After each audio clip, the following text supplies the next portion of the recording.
Hello मित्रों, welcome my channel. आज हम एक लोकतंत्र पर आधारित दिनकर की एक महत्वपूर्ण कविता पढ़ने जा रहे हैं, जिसका शीर्षक है जनतंत्र। जनतंत्र का जन्म। जनतंत्र का जन्म, इसके लेखक है रामधारी सिंह दिनकर। रामधारी सिंह दिनकर राष्ट्र कवि। इनका जन्म 23 सितंबर 1908 ईस्वी में सिमरिया बेगूसराय बिहार में हुआ था और निधन 24 अप्रैल 1974 ईस्वी में। इनकी मां का नाम मनरूप देवी था।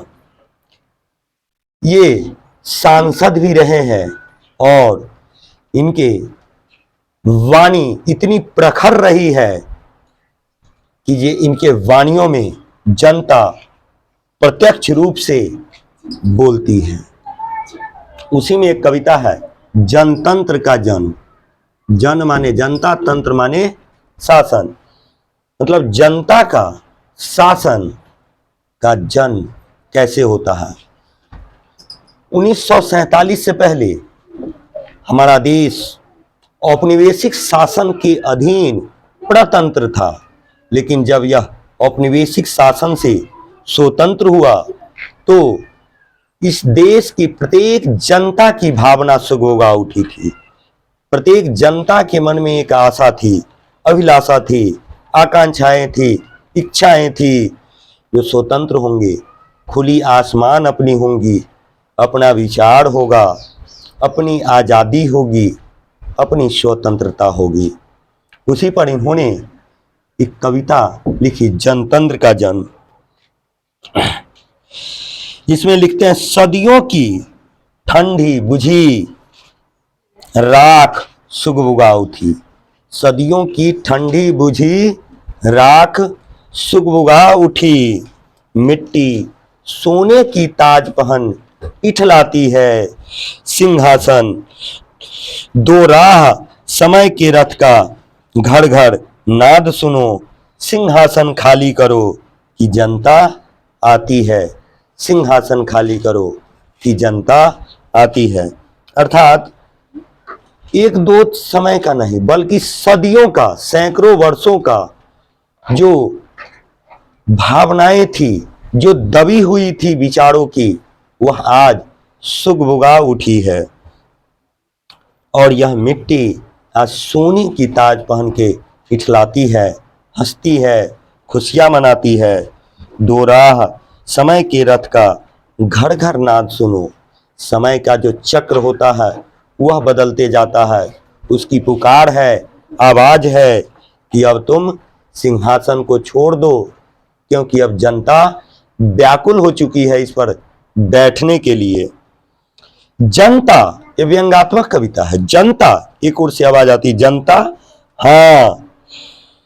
मिट्टी की अबोध मूर्तें वही, जाड़े पाले की कसक सदा सहने वाली। जाड़े पाले की कसक सदा सहने वाली। जब अंग अंग में लगे सांप हो चूस रहा, तब भी न कभी मुख खोल अपनी दर्द कहने वाली।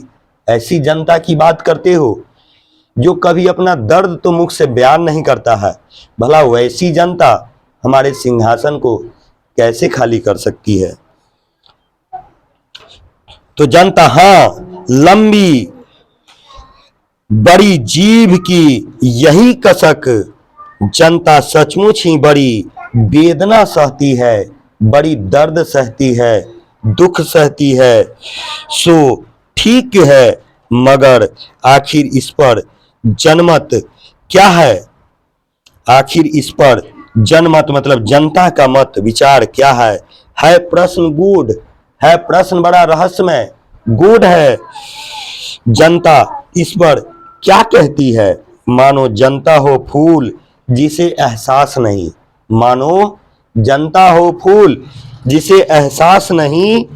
जब चाहो तभी उतार सजा लो दोनों में, मतलब जब चाहो उतार लो और उसे गमलों में सजा लो दोनों में। अथवा कोई दूध मुँहे सी बच्चे जिसे बहलाने के जंतर मंतर सीमित हो 4 खिलौने में। जनता को तो सिर्फ बच्चे की तरह ही समझा जाता है। जिस प्रकार बच्चों को खिलौने के माध्यम से बहला लिया जाता है, फुसलाल दिया जाता है, ठीक उसी प्रकार ये सत्ताधारी लोग इस देश की जनता को समझते हैं, जो 2-4 खिलौने में ही सीमित रहता है। लेकिन होता भूडोल बवंडर उठते हैं, होता भूडोल बवंडर उठते हैं। जनता जब कोपाकुल हो भ्रिकुटी चढ़ाती है। जब देश की जनता कोपाकुल, व्याकुल, बेचैन हो करके जब भौहें चढ़ाती है, गुस्से में आती है, तो क्या होता है? भौहें चढ़ाती है। दो राह समय के रथ का घर घर नाद सुनो और सिंहासन खाली करो की जनता आती है। सिंहासन तक क्या होता है? डोल जाता है, हिल जाता है, और उसे खाली करने के सिवा कोई चारा नहीं रहता है। हुंकार से महलों की नींव हिल जाती है। जनता की जब हुंकार होती है तो बड़े बड़े महलों की जो बुनियाद होती है वह तक डोल जाते हैं। सांसों के बल से ताज हवा में उड़ता है। जनता की रो के राह समय में तब वह दम कहाँ? जनता की रो के राह समय में ताव कहाँ होता है? वह जिधर चाहती है काल उधर ही जाता है। वह जिधर चाहती है काल उधर ही जाता है, उधर ही मुड़ जाता है।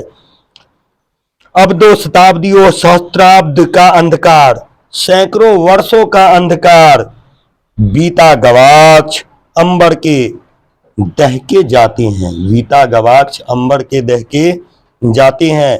यह और नहीं कोई जनता के स्वप्न है जो अजय अमर है।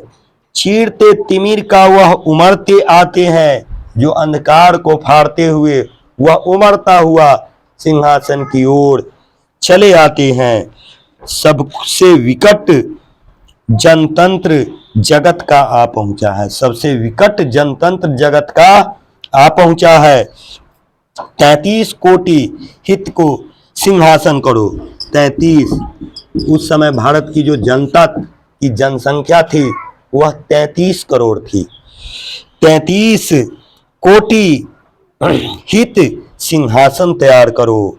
अभिषेक आज राजा का नहीं, तिलक आज, अभिषेक मतलब तिलक, अभिषेक आज राजा का नहीं होगा, बल्कि आज अभिषेक तिलक किसका होगा? तो आज जनता का होगा, राजा का नहीं, प्रजा का होगा। 33 कोटि जनता के सिर पर मुकुट धरो, उसे ताज पहनाओ। आरती लिए तू किसे ढूंढता है मूर्ख? आरती लिए तू किसे ढूंढता है मूर्ख? मंदिरों में, राज प्रसादों में, तहखानों में देवता कहीं सड़क पर गिट्टी तोड़ रहे देवता मिलेंगे तुम्हें। खेतों में, खलिहानों में देवता कहीं और तुम्हें नहीं मिलेंगे। वह देश का मजदूर, वह देश का किसान, यही तो देवता है इस देश का, अन्नदाता है इस देश का। फावड़े और हल राजदंड बनने को है। जो हम इनके फावड़े हैं, हल है, यही तो राजदंड बनेगा। धूसरता सोने से श्रृंगार सजाती है। 2 राह समय के रथ का घर घर नाद सुनो। सिंहासन खाली करो कि जनता आती है। सिंहासन खाली करो कि जनता आती है। मित्रों, यह कविता स्वतंत्रता के बाद लिखी गई दिनकर की इतनी चर्चित कविता है, जो इस देश की पूरे जनता की भावना को व्यक्त किया गया है। जिसकी जो आशाएं थी स्वतंत्र होने के बाद, उसको यह अभिव्यक्त करते हैं। उनके माध्यम से यह कविता प्रस्तुत की गई है। धन्यवाद।